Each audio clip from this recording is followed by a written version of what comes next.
Alright, well, thanks for coming out tonight. Let the rain held off. But my name is Tom Pasterak, and I work for a company called ExOne, about a half an hour east of here. ExOne is an additive manufacturing company, but a little bit about myself. I graduated from the Art Institute of Pittsburgh 2010. I've been with the company right out of school. Got hired on as an industrial designer. That's basically what I went to school for. Currently, I am the applications engineer. I will kind of tell you a little bit about what I do later in the presentation. I guess I can tell you right now. I aid in a lot of customer parts. I try to help the traditional manufactured company or customer design for additive manufacturing. That's one of the biggest problems right now with people designing for additive is they're still designing for traditional manufacturing. So we have another gentleman, his name's Brandon Carey. He checks a lot of customer parts for printability in our company. As of right now, I oversee our process as well as oversee the parts that are coming through. A little bit about ExOne. ExOne just went public. We're a public, privately traded company for around 12 years now. We just went public this year. A lot of big talks. If you could pull off the financial talks, I can definitely give you guys contact information. Yeah, try to tell me not to talk too much about financials. But ExOne is global. We are opening up different areas. We have a facility in Germany, Japan. We are opening up another facility in Brazil, as well as on the West Coast here in the United States. We also have one in Houston, Texas. We are a global company, but we are spread thin across the globe.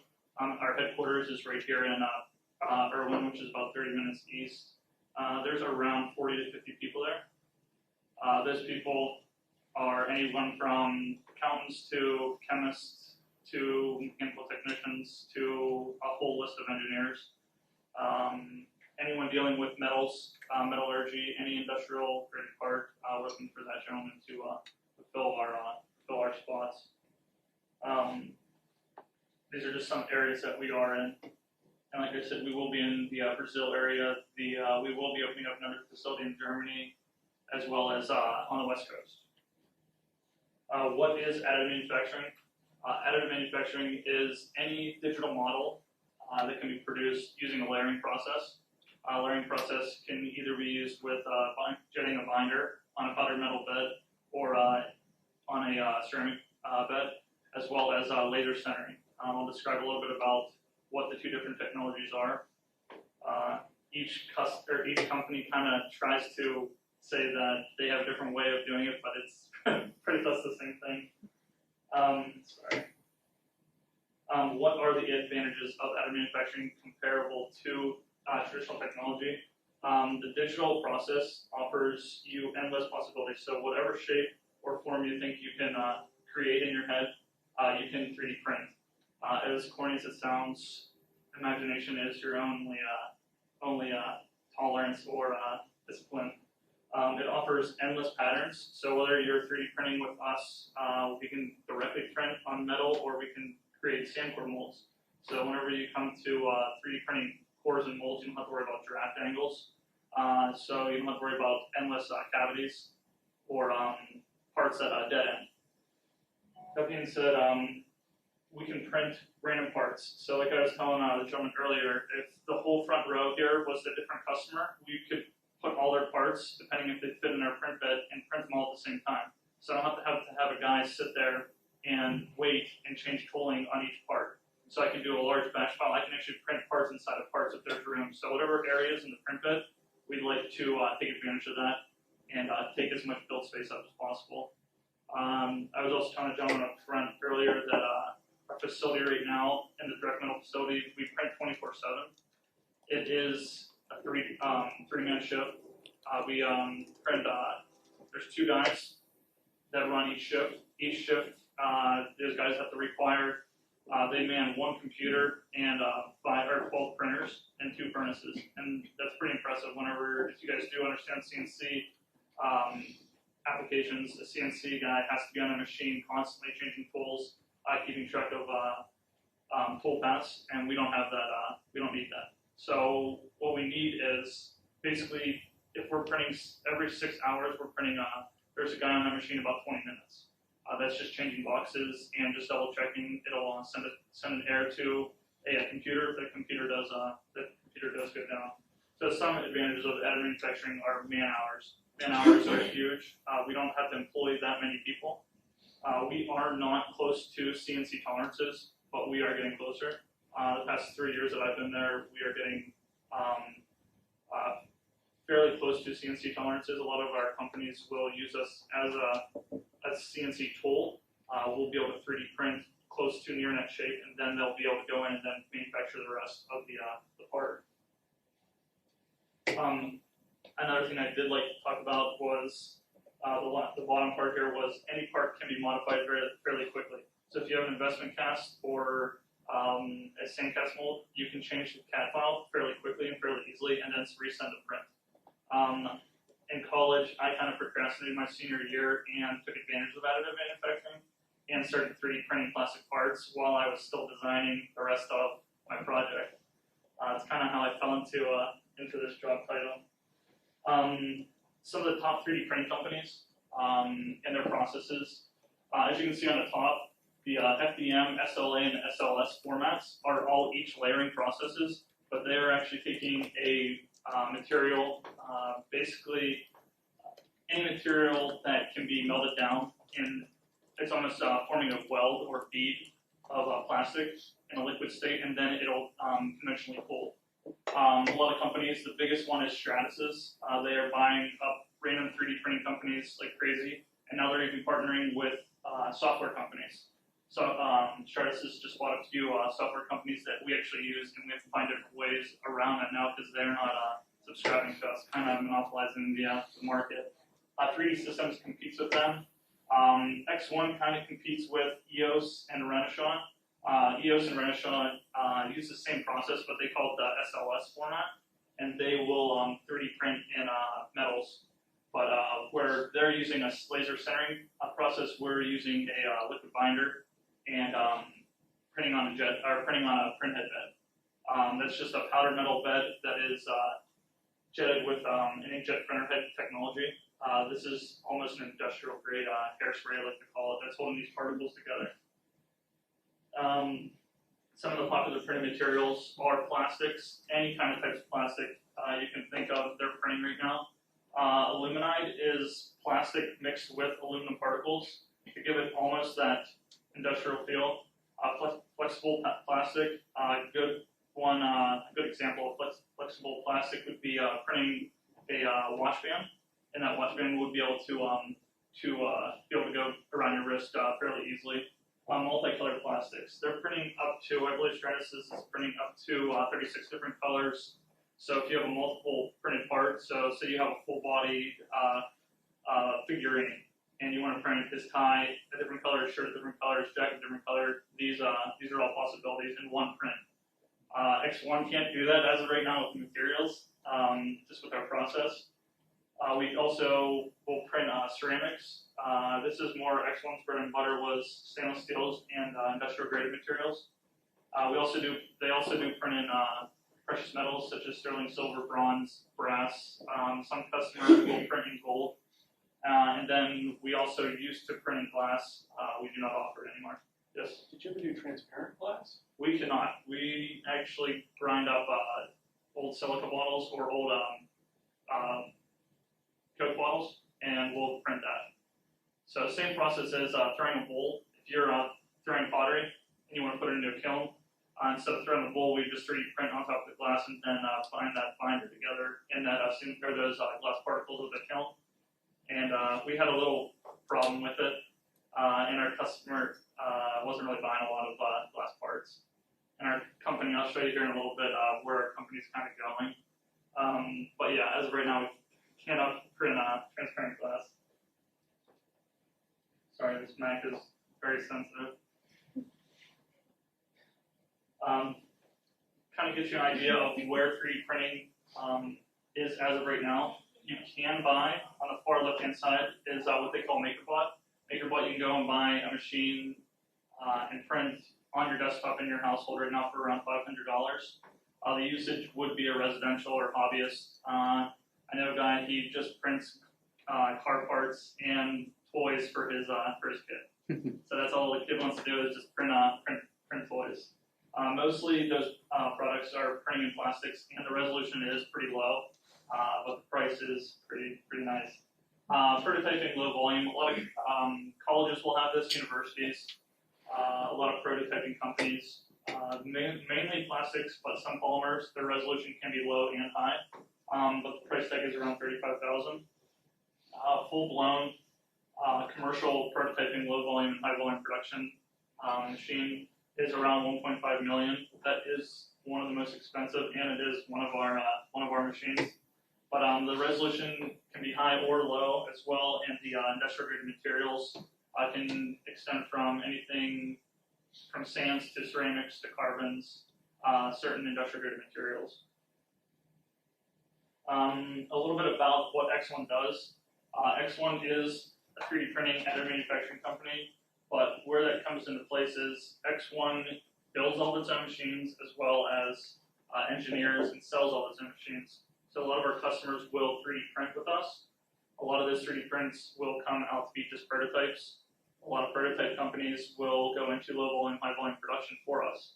So we do have that service as well. We offer job shop service as well as a machine build service. You can buy our machines. A lot of our customers will test drive our parts or test drive our process before buying a machine, because one of our popular machines is around $400,000, and it's kind of a high-end material and high-end machine to buy right off a limb. So they'll 3D print with us for about a year, and then once that year is up, they'll either decide if it's right to buy a machine or not to buy a machine. I kind of just touched base. We will do a lot of direct part production as well as part design. So there's customers coming in that don't understand digital at all, and they have a napkin sketch that they sketch down at a bar and had an idea. We'll get those in, and then you have to create it 3D, and then kind of let the guy that designed it on the napkin sketch kind of drive it. You're just basically his hands and eyes on the computer. As we also do reverse design. The reverse design is if you have a part, picture a gentleman coming to our facility that had a plastic part that he got 35 years ago. That company is no longer around, or they don't produce that part anymore. We can now 3D scan it, put it back digitally, and then 3D print it. A nice part about our process is we can change that CAD model. So if you had a problem with that, we could go in there and change it right away before printing. We also offer material development. We have a group right now. It started this year. It's called XMAL, and XMAL is our materials lab. And the biggest thing with additive manufacturing right now is materials. Everybody wants their own material, a certain material that they're working with. So we'll go after a lot of industrial grade materials that the customer would like. We'll do a lot of partnerships. But R&D services and materials lab kind of works hand in hand with each other. We also do a lot of quality control with our parts. It's one of our biggest services. And then machine purchases as well. Where ExOne is in the additive manufacturing continuum, they want to call it, is we did start off more hobby and decorative. A lot of artists came to us to reproduce a lot of their material, or a lot of their works of art in metals. We're kind of pushing away from that more and going after an industrial graded customer. So anybody in the industrial field will be going after, whether they want to print parts with us or want to purchase a machine.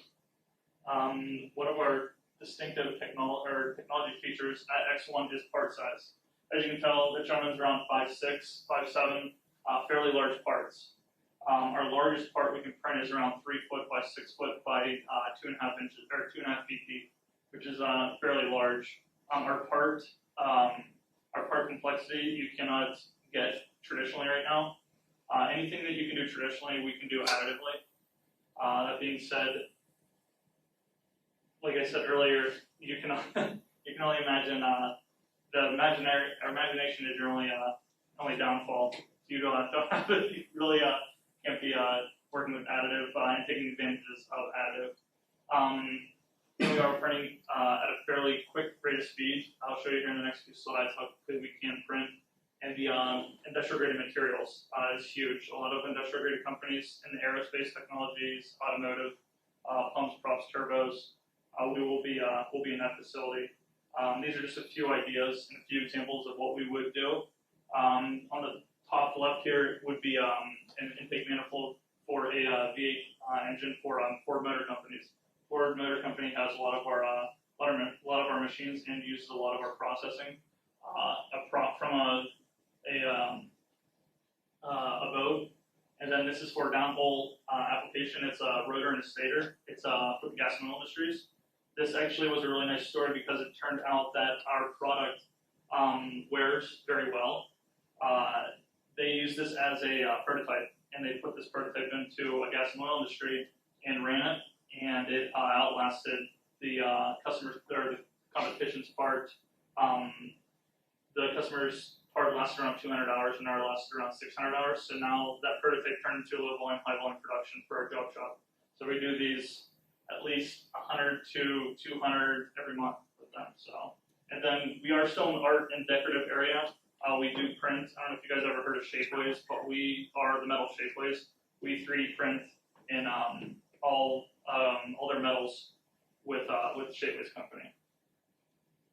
Just some other typical ExOne products.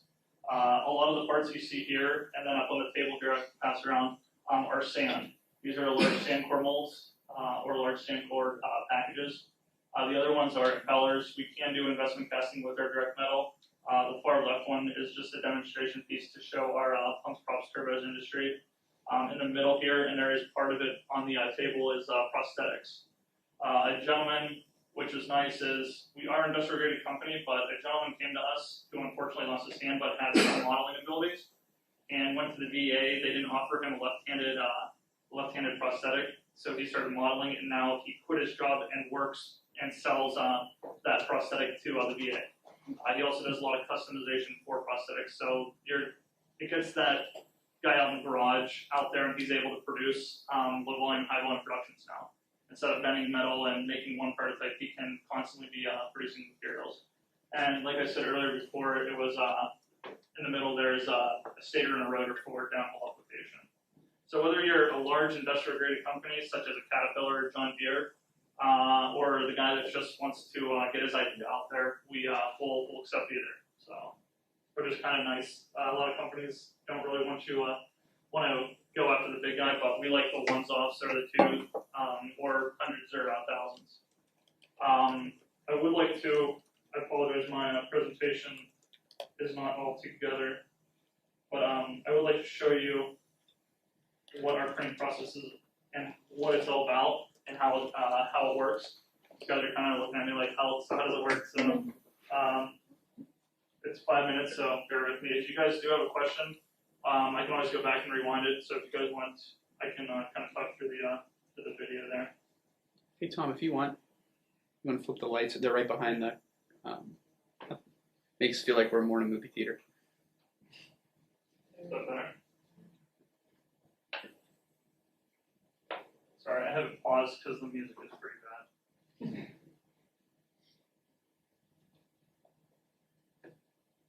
So this is just a lot of digital models that we'll put in there. This is that stator and rotor, and we'll do a large batch run.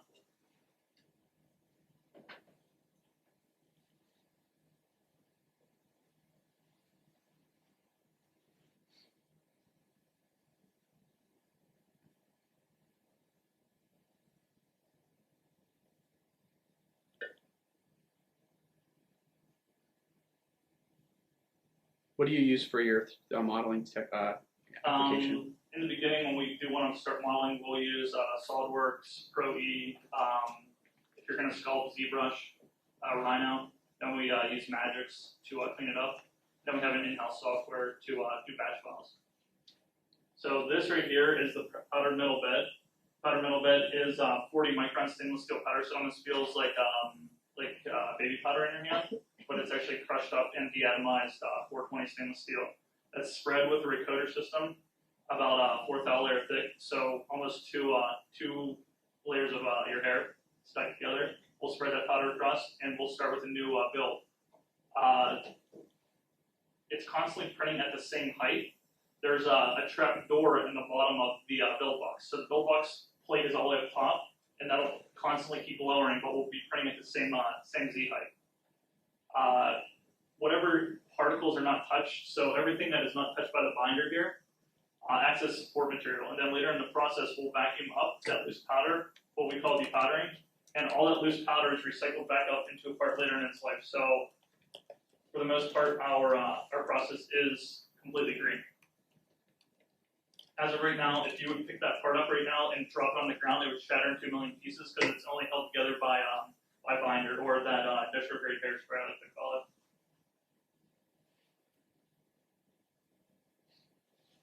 They don't let me do this part too much because I break a lot of parts.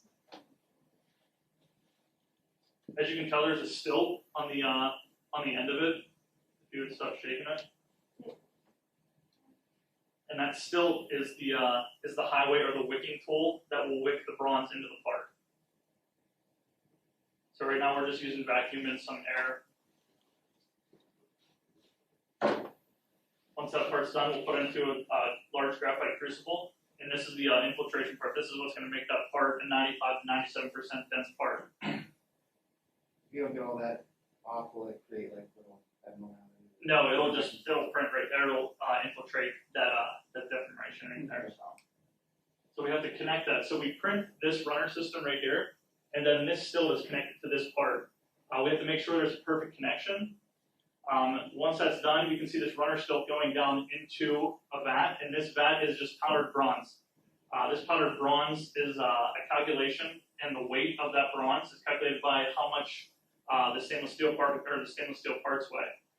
So this guarantees if you buy a part from us now, and then you buy a part from us in a year from now, it'll have the same density and same material properties. We're going to be putting grit over top of the part or the printed parts.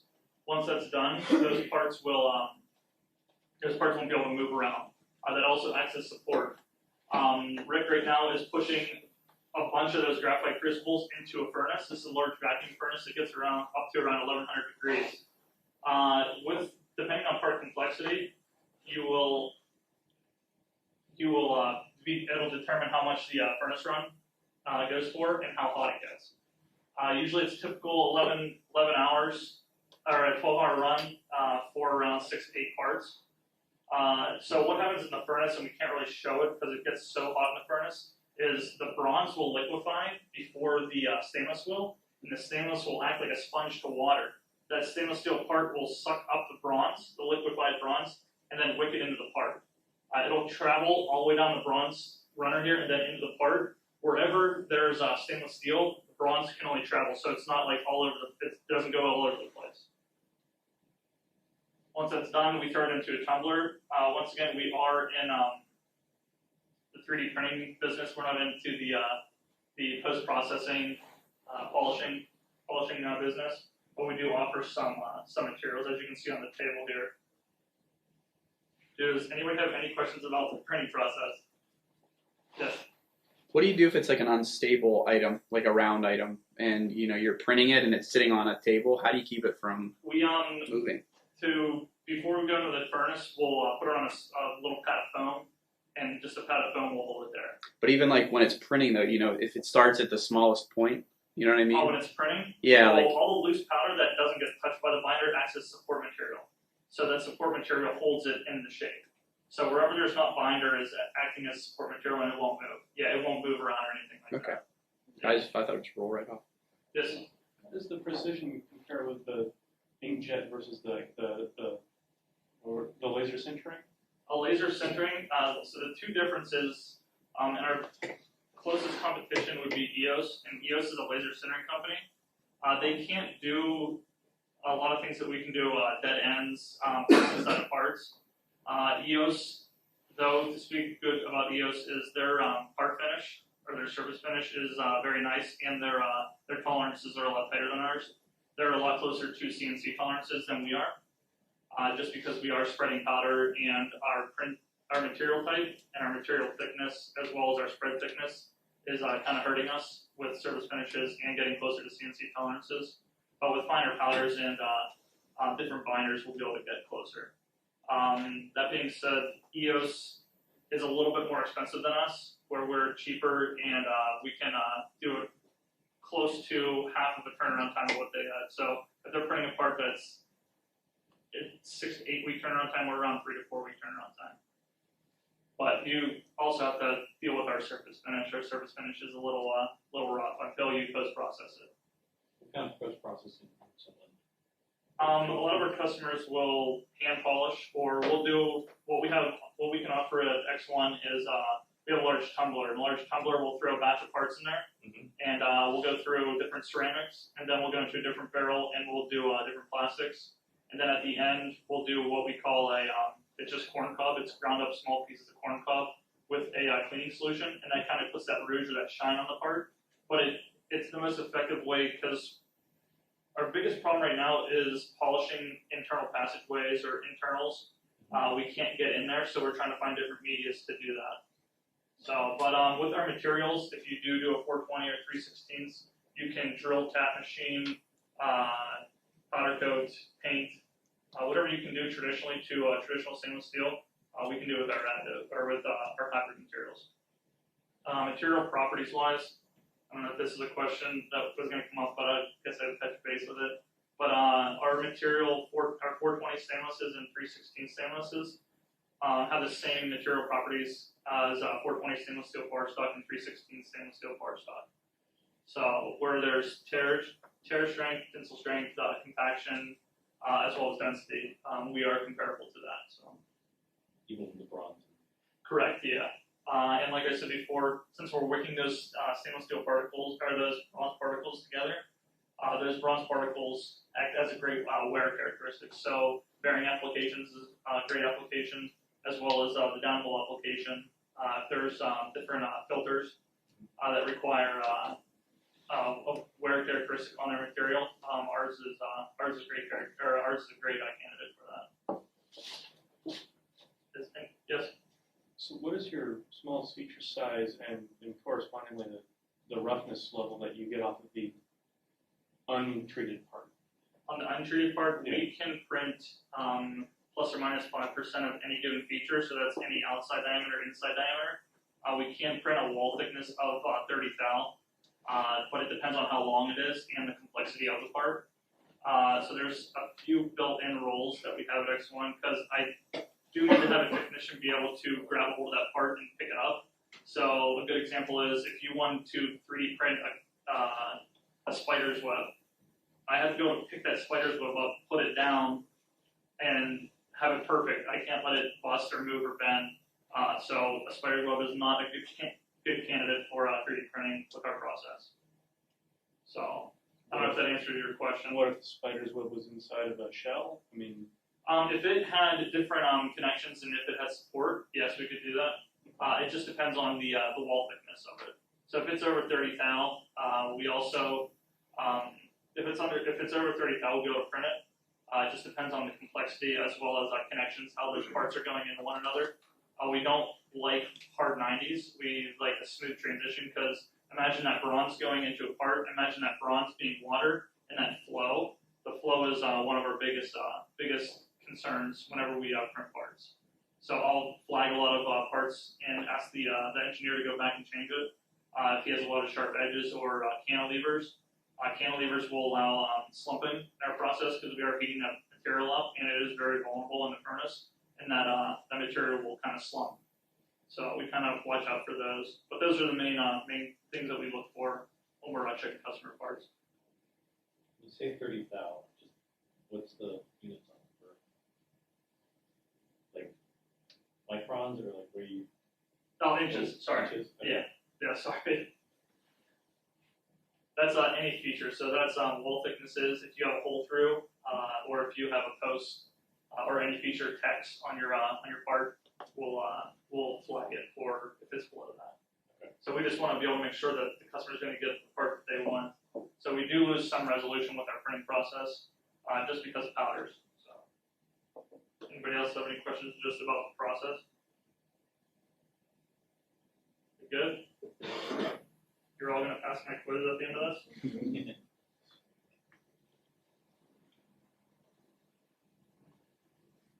All right, so you kind of saw the process for direct metal. Direct metal, these are some of the materials that we're offering. 3/16 infiltrated with bronze as well as 420, iron, tungstens. We are in the process, and hopefully we'll be releasing here soon, titaniums, as well as certain ceramics and carbons. A lot of these are for filters or heat exchangers. Some of the additional things to talk about is our build volume. Our build volume with 3D printing in direct metal is 30 inches by 17 inches, or 15 inches by 15 inches deep.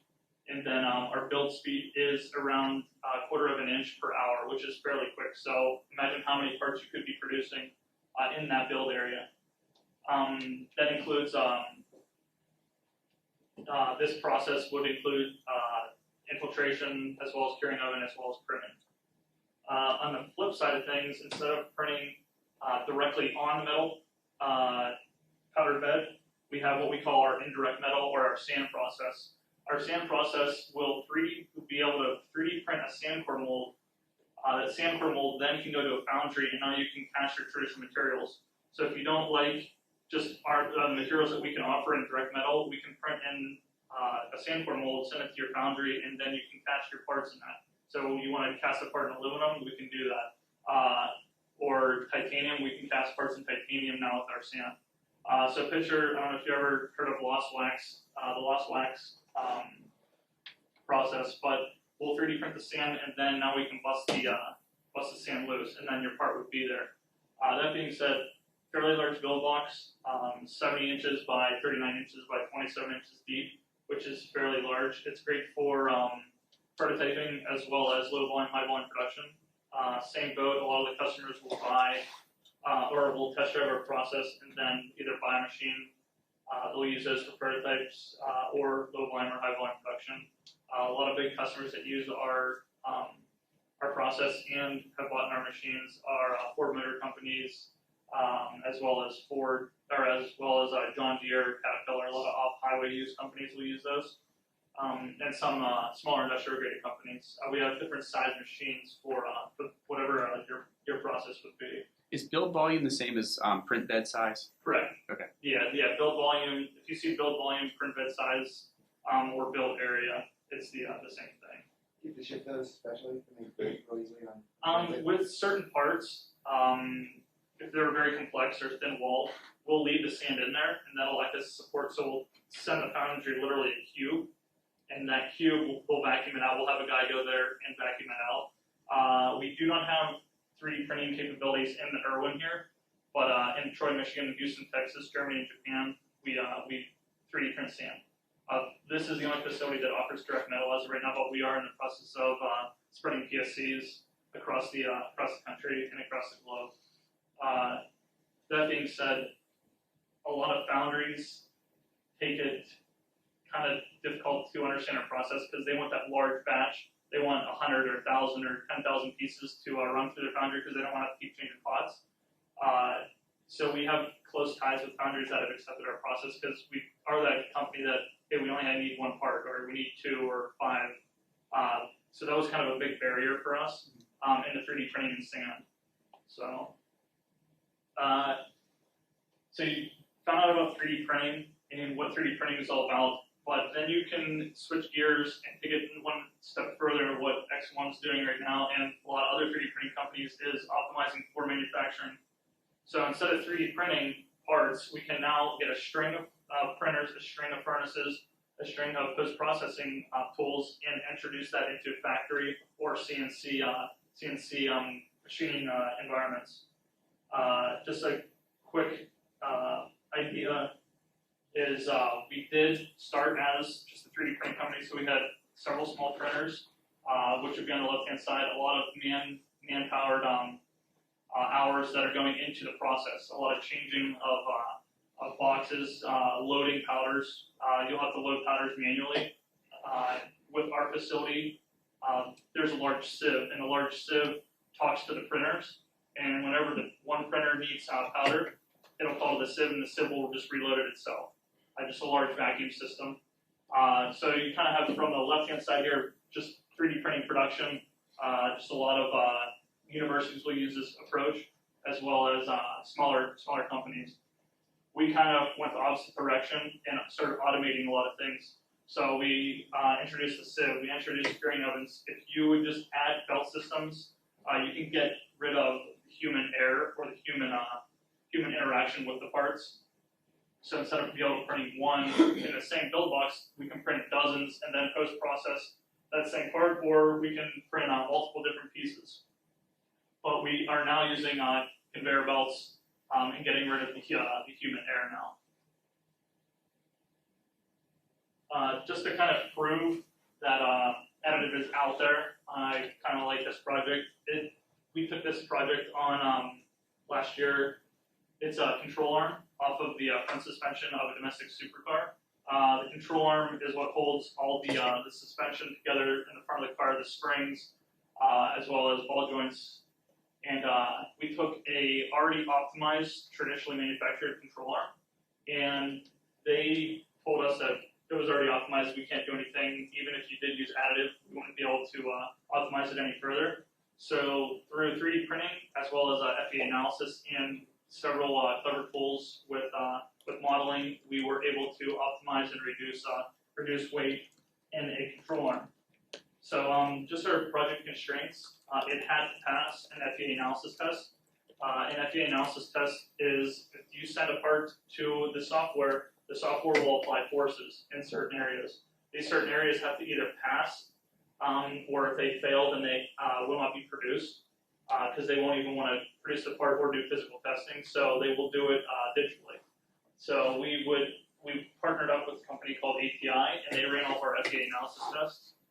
Our design boundaries, I will show you in a later slide here, the standard model. So we got a standard model from a domestic supercar company, I'm not allowed to name, and took their model and segregated different areas. Those areas were chosen just kind of by a group of us on where we think we could reduce weight. We do tell people that we did not go after strength. We did meet all strength requirements that the traditional control arm passed, but we reduced the weight by 1.25 pounds, which is fairly large considering there's 4 of them on the car, and domestic supercar company will pay big money for that. Hey, Tom. All right. So I guess are you guys good with beers now?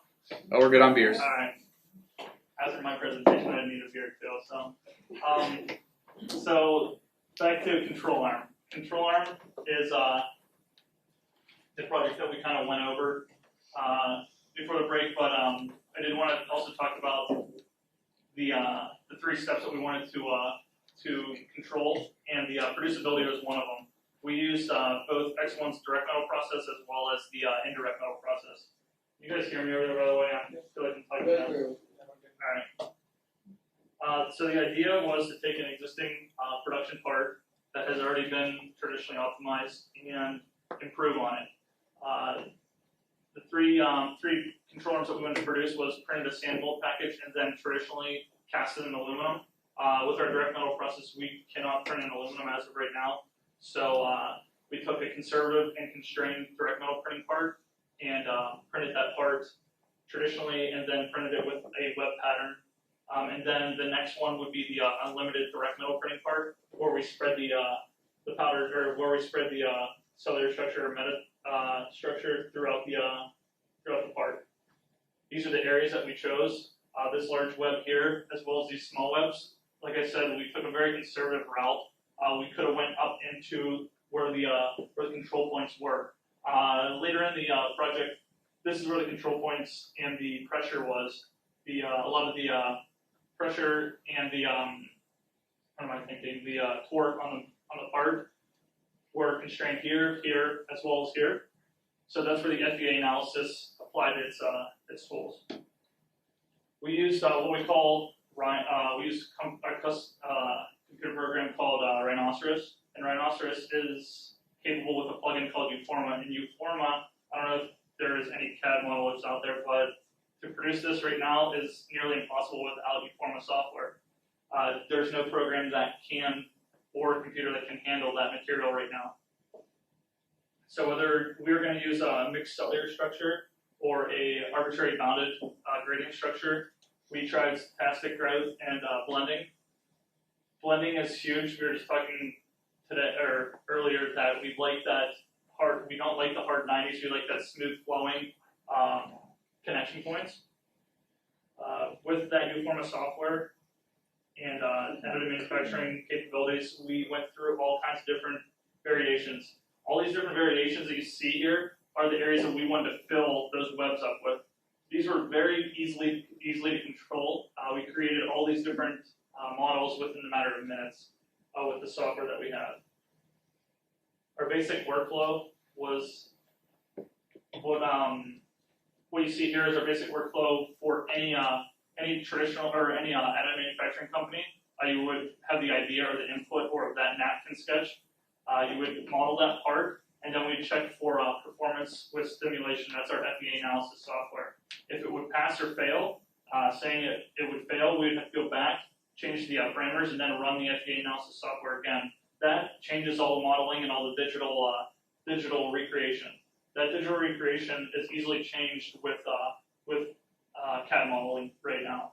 Once that's done, we'll directly port the file or an STL file. In this case, we didn't even use an STL file, and our workflow kind of changed. Right now, all of our printers require an STL file. We found a way of doing it without an STL file, which is pretty exciting.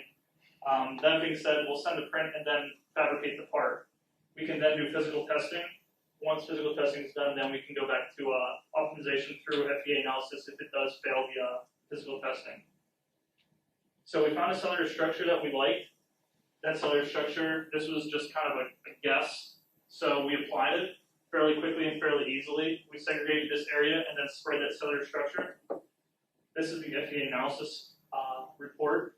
On the left-hand side is the traditional domestic supercar control arm. As you can tell, it has passed, and it has passed very well. If you look at our side has a large amount, and excuse me if I get this wrong, but I believe it's red. I am colorblind, so red and orange. But we do have a lot more red and orange in our part. So this part failed. We can take that part back digitally now and reapply it. So it's requiring us to increase bars and cellular structure inside the part. So where you can see on the left-hand side there's a lot more open cavities. We had to go a little bit more conservative and add more tie bars to be able to pass the FDA analysis. So that being said, once that's done, we finally passed FDA analysis software, but you can tell it's a very closed cellular structure. We then took that cellular structure, sent it to our printers. This was created in our indirect metal printing process, so this was the sandcore mold package. We 3D print the sandcore mold package on the side, on the top left. This is the 3D printed version of it. We then cast that part with the traditional aluminum, and then it's very, I guess you could say caveman-like. We just literally break the sand mold with the hammer. That's probably my favorite part of the whole situation because it's pretty frustrating. And then you get the part. The part is ready to be bolted onto a car. Drill, tap machine, whatever you like to do with the traditional part, you would be able to do with that material. So once we passed that first step, we went to an advanced control arm system, and with direct metal printing processes, that you can do a little bit more trickier cellular structure, metamaterial structures. With the direct metal printing process, we grew the areas where we just needed the material. So where there was material required in areas that the FDA analysis required, we just grew it in areas. So there's some that are thick through here, and then it gets thinner, and then it gets thicker. So with that control point here, the control point requires thicker material, thinner, and then thicker material. So if you look at the cellular structure on the control arm, it's kind of a poor example to show the cellular device. But that cellular device is grown, and there is small T-sections and crosses inside there holding that sandwich together. So this is just kind of a really quick, brief overview of our workflow. We can, what we call now direct fabrication, so we're taking 2 steps out of the process. We have a problem right now with any process, whether that's SLS or SLA or FLM. That process requires an STL file. in my opinion, the STL file is the worst 3D printing file. We would like to be able to print directly from CAD. So that being said, we would 3D print the model, or we would 3D design the model in CAD or SolidWorks, Rhino, and then we have to export it as an STL file. The STL file kind of chews up that CAD model, and you are losing features as well as surface finish. We can now take and get rid of that STL file and print directly from the CAD file. The printing process requires slicing files. Those slicing files will be able to be created through the CAD software now, which is kind of huge in my expertise. We then, once it passed the FDA Analysis software, it goes through the process that you saw in the video.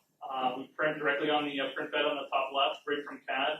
We'll depowder, and like I was talking earlier, very difficult part to get out because if one part breaks, then the whole part is ruined. So we just trash that part, or it gets put on someone's desk as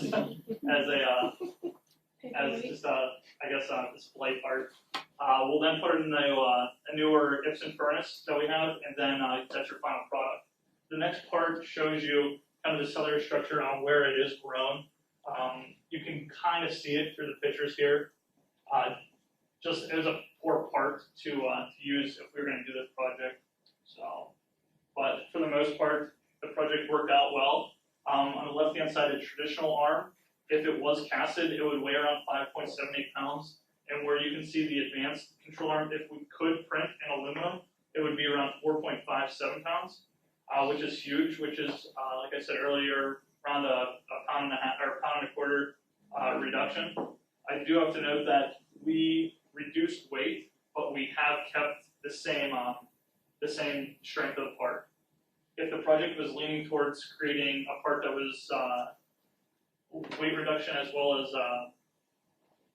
increasing strength, we could take material out of certain areas and place them in areas that are a high stress area.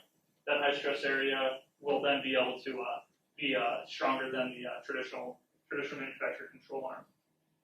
Where we're going next with additive, not even with just this project, but may not even require a CAD designer. So if you're thinking about taking CAD, maybe think about what we're doing next is we're going to apply forces. So this part may not even look like what it's looking at right now. So we can apply or 3D model forces to these parts. And right now our computer has a block of material that is just chewing up right now. And it doesn't even look anything like this material or this part. So we apply these three control points. These control points allow and apply stress and strain as well as shear and tensile strength. And it'll kind of make its own form of what the control arm would look like. And that's completely done with just a computer. I haven't touched a computer for about 2 days now, and it's still chewing it away. But it doesn't require me to do anything, so I might be looking for a new job soon. So I might actually need to talk to her. So, but this is just kind of what the control arm is looking like right now. So it's growing cellular structure inside of another cellular structure, which is pretty impressive. Yes. The cellular structures that it ends up with, are they tending to be fractal? Yes. Yes. Is it necessarily going to be fractal? It will not be. Because of the software, or is it just tending towards that? It's just tending towards that. Yeah, and then we'll run the FDA Analysis software through that. So that's what essentially you're running the FDA software against a block. Right? Teaching that it's like, okay, here's where it needs to be stressed, here's how it needs to be torqued. Correct. And then based on that, it's going to figure out, keep modeling and changing its. Do you give parameters of like minimizing weight or something, or like? We can. We didn't go that direction yet. We're still trying to be able to reduce weight. We also have areas of constraints, whether there's a spring going through there or control or a different pivot point or a ball joint that goes in between there. We have to kind of maintain that. Okay. I think that's kind of why the control arm is the way the shape that it is right now. So it's going to be kind of interesting, but this is as of right now what we have so far. So, but with our 3D printing process, we do have to allow parameters because if you do print a cellular structure inside of another cellular structure, you will need a small hole or cavity to let the powder flow out of there. because the powder will become trapped and this will just become solid. So this would be pointless if you couldn't get the powder out of there, because it would all just fuse together in the infiltration process. And that's all I have. I hope I kind of met your time requirements, but You're 3 minutes over, and I'm really disappointed in you. No, I'm just kidding. I'll get you another. Do you guys have any questions? Yes. Yeah, are there I don't know, it just seems like that plastic 3D printing seems to have maybe not advantages because it's weaker, just seems to have more I guess capabilities, like more design options in terms of like, oh, with the metal you have to get the powder out and that kind of thing. To an extent, yes. It just depends on the application, really. It depends on what you want to do with your part. With our direct metal parts, we can take those into a field and put them in a real life application. I can bolt this to a machine. I can bolt this onto a car and run it. Yeah. With plastics, you can't do that. So it depends on the application. There are some constraints with metals comparable to plastics. Plastics are more free-formed. We are still laying down a bead of essential plastic weld, and that kind of limits you on what you can do. With 3D printing in metal or binder jetting, whether it's polymers or voxel jet using their powdered beds, you just got to be able to get rid of that powder. Depends on the material as well, what you'd like to do with it. Is there? Kind of a two-part question. Like, one, are you guys doing anything in aerospace? And if not, like, I'm assuming that once you guys can do like titanium and aluminum, that would be a great place for you guys to be, because you can help save a lot of money from. Absolutely, yeah. ExMol is really pushing towards titanium, aluminums. The problem with titanium and aluminum is with aerospace, they want one part. With our material, we are a hybrid material as of right now, but we are getting close to full density titanium parts. That being said, we also have to watch printing with titanium and aluminum, because they're very, very combustible, I guess you could say the word is. And if you do want to, you have to segregate rooms for that, and you have to have a controlled environment. You have to be able to control the atmosphere, because you are spreading titanium and aluminum powders. So a lot of our environments printing those parts will have to change. So it's more of a safety issue than anything as of right now. So on how we regulate that, because if our R&D labs are really broke up with what machines could be sitting right next to one another, because just the powder matrix and it being mixed together will cause problems.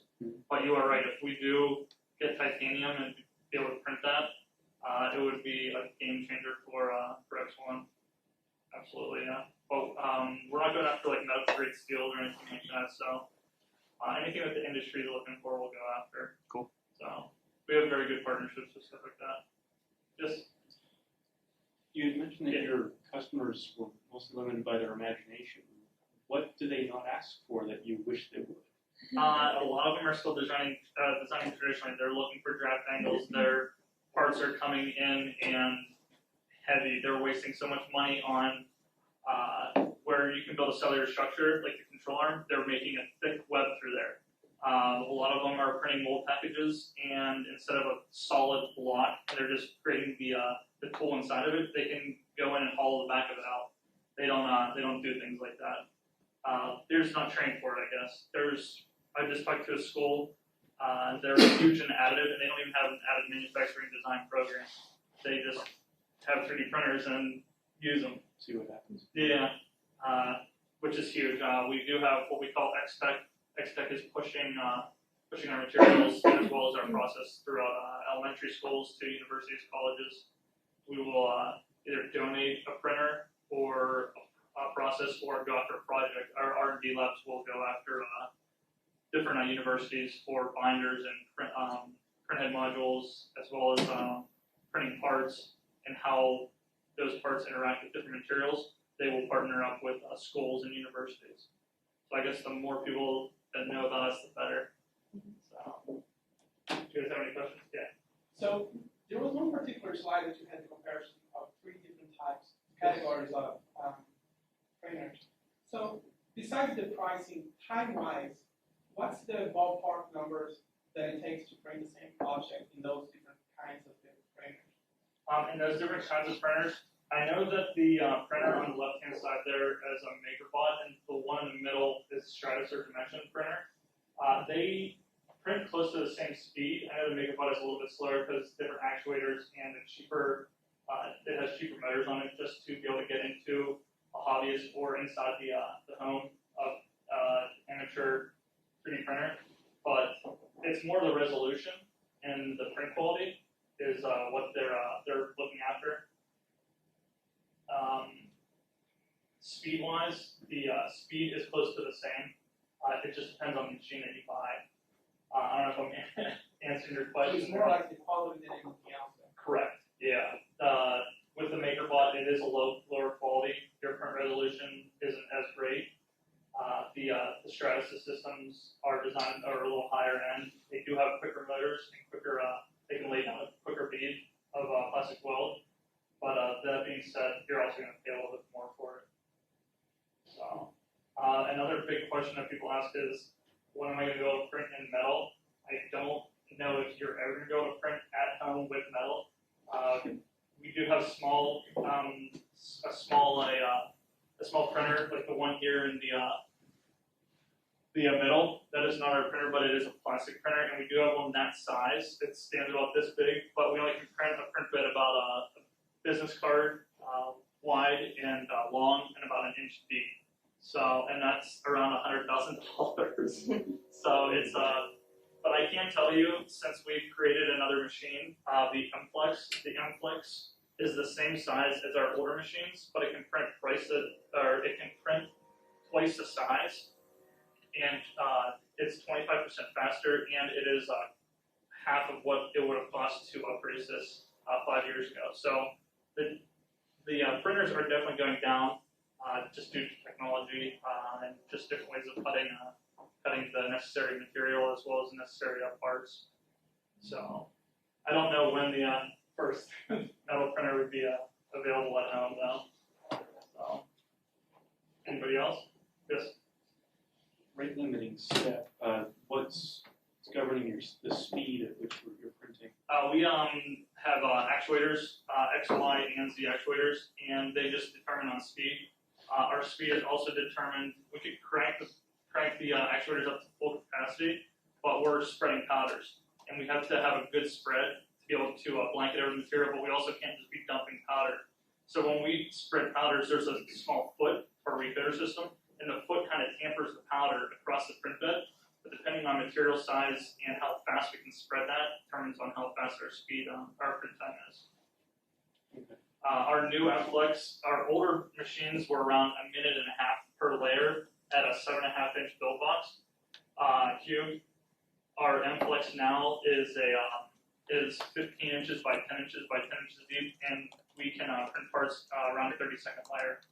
So we did a fairly quick upgrade to it, so we're around a third of the print time. So. But materials is huge. Yeah, one up there. That's okay. Sorry. You mentioned the size before, so the size restriction. What is the biggest thing that you guys have ever printed? Have you just printed a box that big to see what we printed a large, with direct metal, we are limited to 30 inches by 15 by 15. We pretty much maxed that out, but it was in a pump housing. So we did print, I think it was around 27.5 inches by around 14.5 inches deep by 14.5 inches wide. But it was a very complicated pump housing. it had like internal? Yeah, it had internal passageways, a lot of dead ends that you can't traditionally manufacture. So, yeah, good question. With with indirect metal, we can obviously 3D print 3 foot by 6 foot by 3 foot deep, but we're not limited to that. I wish I would have put the picture on there, but they what they call like a lock and key kind of deal, or a foot lock. Yeah, we'll just be able to block it out, and we'll lock all those patterns together and be able to print. We can, I think it was, so we could print those desks right there. They put like 4 of them together and created one large mold. So we say not direct, you mean like the sand. Yeah, correct. Yeah, sand, and then we'll take it to the foundry and cast them. So you But can- which is you can get as far as you want to. Pretty much. Yeah, depending if the foundry, the material will be able to flow. But we do a whole solidification analysis to determine if it's going to work or not before we even print the part. So, yeah. Just could an entrepreneur or a hobbyist or a company come to you just off the street? So the question, I'll do the question again. So just so it's on there. So can people off the street, entrepreneur or small company, approach you, and what's the process? How do they get involved? And is there a cost that you can tell us, or is that all dependent on the project? No. Regardless, if you work for a large company or if you are a hobbyist or that guy in the garage bending metal, we will take anything from a napkin sketch or just a phone call saying, hey, I have this idea. Do you think you could create something? We charge around $50 an hour for design time. Depends on whatever part you'd like to do. And then we'll kind of quote that, and we'll give you a ballpark quote of that part. Our business model is XYZ plus build volume. So we don't require whatever feature you're going to put on there, we don't care. Where the big difference compared to us to CNC, they require the features. So how many tool changes, that goes into effect. We don't have to worry about that. But depending on part size and part complexity is the only difference. So, and then how many times we print it in the build box. But whether you're going to print one part or 300 parts, we can do that. So, I encourage it. So if anybody wants to 3D print or 3D model or take it to our interview card once the presentation's over. So, Do you have a lot of people, like hobbyists or something like that? yeah, a lot. Yeah. With Shapeways, we are direct metal Shapeways, and to kind of put it in perspective, you can upload to the site whatever CAD model you want, whether it's a corkscrew or a bottle opener, or you're in trouble with your wife and you want to make her jewelry. I've used this. I haven't used it yet for my current girlfriend, but I have got out of the doghouse just printing jewelry. But Shapeways, but Shapeways prints with us around 120 line items a day. And that's not even just multiple pieces. So that could be 120 line items, but I could have doubles or triples or dozens of the same part. So a lot of people do. And then a lot of people just come off the street saying, hey, I have this part. I have a lot of car guys coming in. Hey, I can't get this part. Can you make this for me? Can you do this? Can you do that? So it's fairly cheap. A part like this to get kind of an idea. Traditionally, this part would cost around $400. And we charge around $175 for this, which is fairly cheap comparable to what you would be getting from a CNC company. And if you want to buy one of these, that's fine. Or if you want to buy 100, at 100, I think is the price big at 10%. But if you said I did well at the presentation, I'll give you a little better discount. So does that answer your question? Mm-hmm. All right. Yeah, thank you. What's the race rate like on the versus something that's like cast or machine? Depends on if something happens with the furnace. A large part, we have the printing process down. We can print anything spherical. We can print, whether that's gumballs or chocolate. We can print whatever you'd like. But the infiltration process is one of the biggest hurdles right now. Depending on if the part was connected correctly to the stilt, would require it to fail. It'll slump or crack or break, depending on the part size or geometry. But on a percentage, I would say maybe 5 to 8%. We would scrap. So because each one's kind of unique, so to speak, how is quality control work with that? It's very difficult. It's one of our biggest. Another one of our biggest hurdles is since there are so many different parts coming throughout every day, and one part could be close to the same, but just one feature could change and it could cause it to fail. We have a strict QC check on a lot of things. We guarantee a lot of 5%, anything 5% of any given feature. So if the customer wants parts to spec, we can guarantee that. We are a near net shape company. I didn't really touch on it, but with the infiltration process, we will apply a rescaling factor. So if you would want to print that beer bottle, we would take your model and then we would apply a uniform rescaling factor. Because whenever we heat that part up, it wants to expand and then it'll shrink back to normal state. So we have all rescaling factors for that, so we can at least adjust and be able to hit your near net shape to that. Does that answer your question? Yeah. All right. Anybody else? Yes. cost be for printing something like that larger item On the controller. Mhm. It's not a very good model, I guess, but for the printing controller like that, I did the cost. If you're a customer coming off the street, is around $7,000. So yeah, it's fairly. But we do offer a large piece quote, and they do work well with you. So we would come somewhere around like $5,500. So, but if you need it quickly, in 3 to 4 week turnaround time on your desk is worth the price, I guess. So we have a lot of engineers that are, hey, I need it expedited, and I can't expedite right now. Our printers are just jamming right now, and they have a huge project, and kind of like I did, procrastinate in college, and they need parts that'll pay a little bit more. So, but we work well with our customers, so we want to keep them around as much as possible. Yes. Is that like $5,500 per 100 or $5,500 per one? That's one. Yeah. It depends on the size of part. Depends on how many. We can only get one of those in the print box, so that's why the price is so far. If you would at least get 2 of them in there, you can see dramatic cost going down. Whether you have a part that's 10 inches, it could change dramatically if it's 10.5 inches.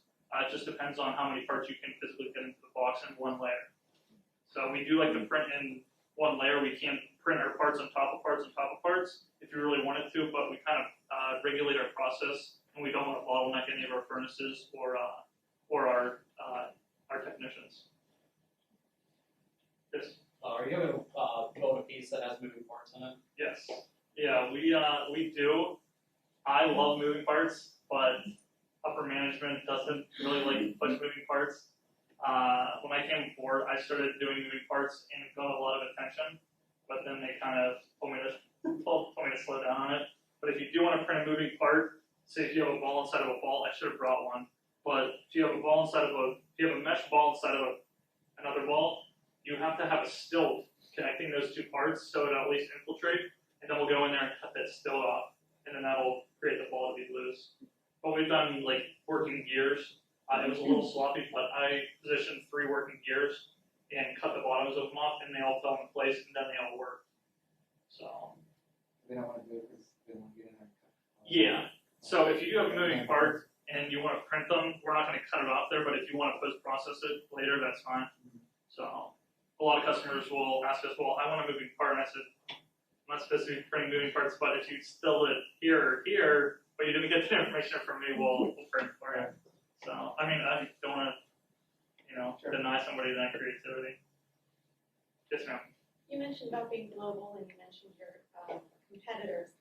Are there certain countries that there's a lot of competition with what you're doing, or?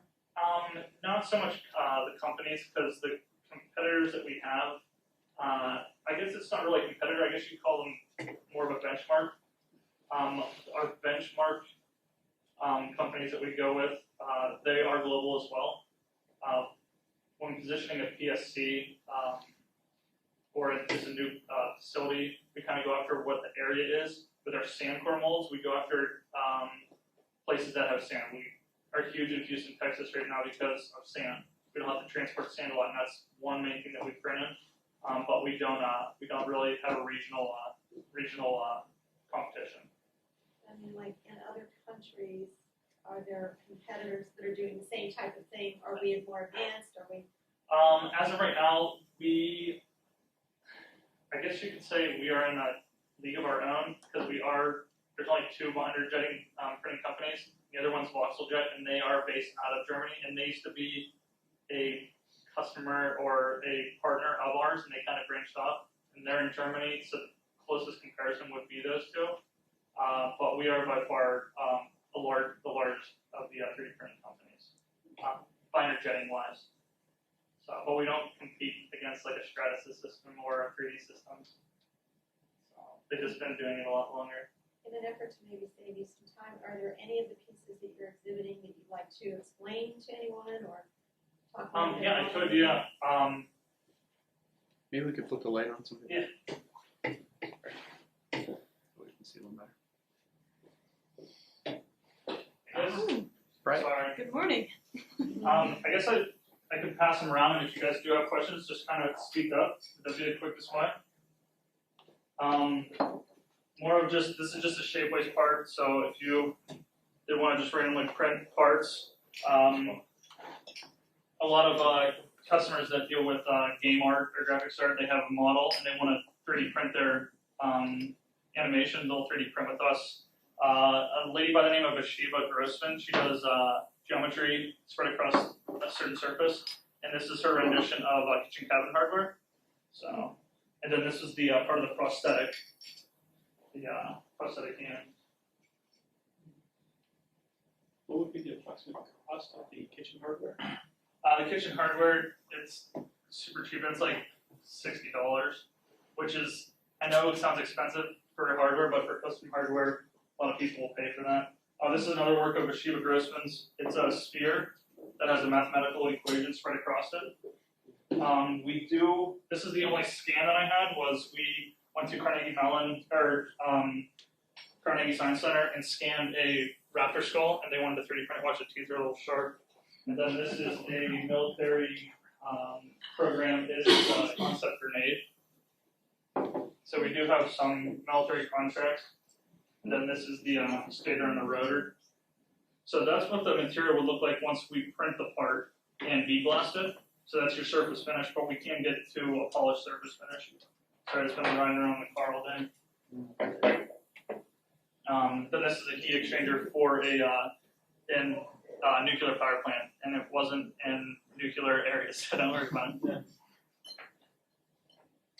The other one is kind of fragile. It's a transfer mold. I mean, I don't care if you break it, but marketing might be a little upset. It's coming back. I don't know if you guys want to pass this one around. It is a little heavy. So, but you guys can, if you guys kind of look in the right direction, you'll be able to see the cellular structure. So this piece was finished, or is this? Yeah, this is the inside right here. This is what your surface finish would look like. This has been polished. Okay. So this is what it would look like coming out of the furnace and being blasted. So could you tell where The stilt was? Yeah. You cannot. The stilt was actually right here. Can you see it? Yeah. A little bit, yeah. where they have to polish it down? Yeah. Still is pretty good. But there is some porosity since we are printing with powdered metals and then wicking it in there. We are not 100% dense, so if you do have a watertight application, our parts will weak. So if you would print a base and you would pour water in that, by the end of the morning, or by morning, it would be empty.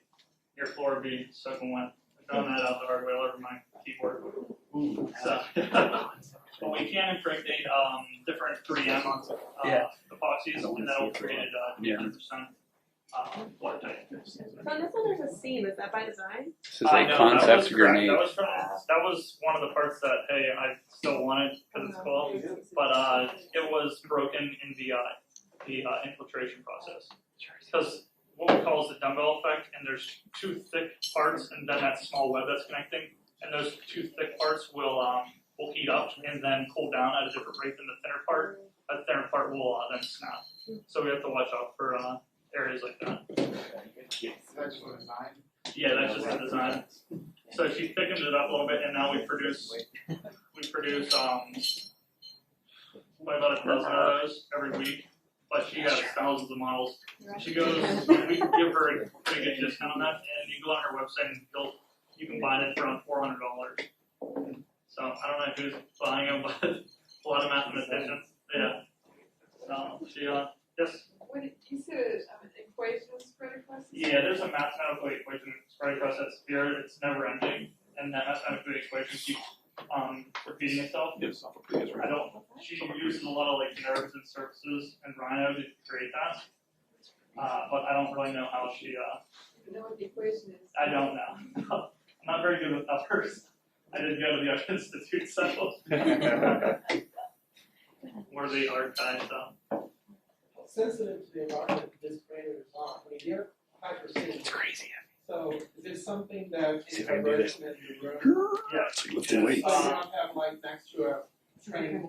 Correct. Yeah, we're gonna do an install with a machine out west, and we had to we go in there and check the facility before we even sell the machine to them. And they were located close to a train, and we told them that hey,